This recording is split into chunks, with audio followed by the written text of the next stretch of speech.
Bom dia. Ligação, entrevista com o famoso arquiteto Yolê Ledoux, o qual não estava disponível para o encontro, mas de bom grado nos deixou gravar a ligação, respondendo algumas dúvidas sobre sua carreira. Bonjour. Bonjour, monsieur Ledoux, nous sommes des techniques rétrospectives, nous avons un entretien prévu pour cette fois. Oh bien sûr, on peut déjà commencer, ce sera un plaisir, même si malheureusement pour le moment nous ne pouvons pas les trouver. D'accord, c'est juste, quelques questions sur votre carrière, votre théorie et vos prémices, n'est-ce pas? Viens. Pourquoi êtes-vous devenu architecte et avec quelle architecture vous identifiez-vous? J'ai grandi dans un environnement fréquenté par des architectes, des designers et des artistes, et sous cette influence elle constitue ma formation professionnelle en architecture et spécialisée dans les chantiers de construction qui m'ont donné la maîtrise des techniques constructives. Et à propos de l'architecture que j'identifie le plus, je crois que c'est la médiévale. Dans ses voyages en France et en Italie, nous savons qu'il a consolidé l'idée qu'il existe de vrais principes d'adéquation de la forme à la fonction, de la structure à la forme, de l'ornement à l'ensemble, que ce soit dans l'architecture classique ou médiévale. En tant qu'architecte de la restauration, J'ai été appelé à restaurer l'église de Vézelay en février 1840, et même si je n'avais aucune expérience de restauration, j'ai réussi. Dès lors, le travail était nombreux.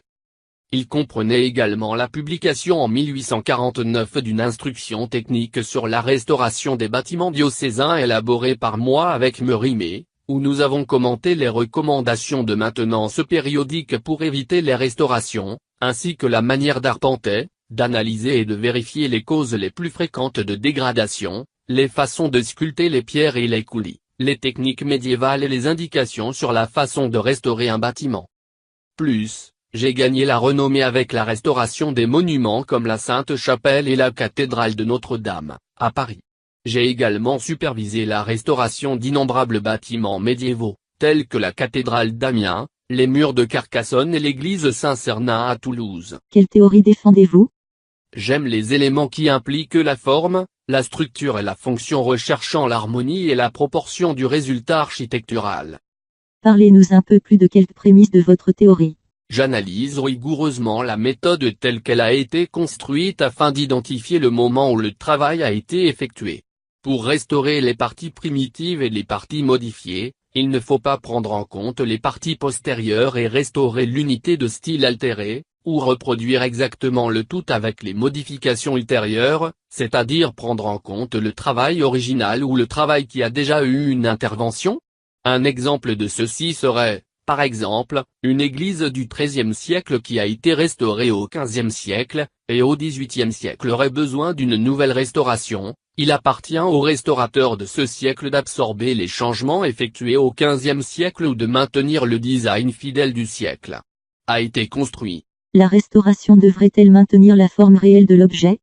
Je dis que la bonne réponse serait de garder fidèle l'idée du projet, mais je comprends que si j'essayais de reproduire la copie fidèle, l'objet ne serait plus jamais le même, car différentes époques produiraient des objets dont les matériaux seraient différents. Je crois que le restaurateur doit comprendre tous les styles et écoles d'art de différentes périodes.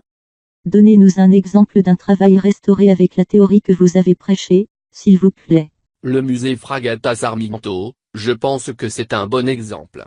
C'est un bateau qui est devenu un musée, c'est quand la forme ne suit plus l'usage, se référant à l'idée de la théorie qui dit qu'elle défigure la proposition initiale du bâtiment. L'un d'un navire à musée est vraiment quelque chose d'inédit, inhabituel et innovant. Conserver la forme dans laquelle il a été construit et sa relation avec le lieu d'être un art. En pensant en tant que spectateur, pensez-vous que cette théorie limite ou ouvre la voie aux possibilités de restauration? Eh bien, vous voyez. Cette théorie de la restauration est une théorie qui ne limite pas l'architecte à reproduire fidèlement le matériau, mais à étudier et comprendre les processus dans lesquels les bâtiments ont souffert et créer de nouvelles techniques qui se réfèrent à l'ancien. C'est comme produire un pont historique qui favorise la connexion à différents moments historiques. Pour conclure l'interview avec la clé d'or, la question qui ne veut pas se taire, comme le disait Carlos Techa, pour vous, quel est le concept de la restauration?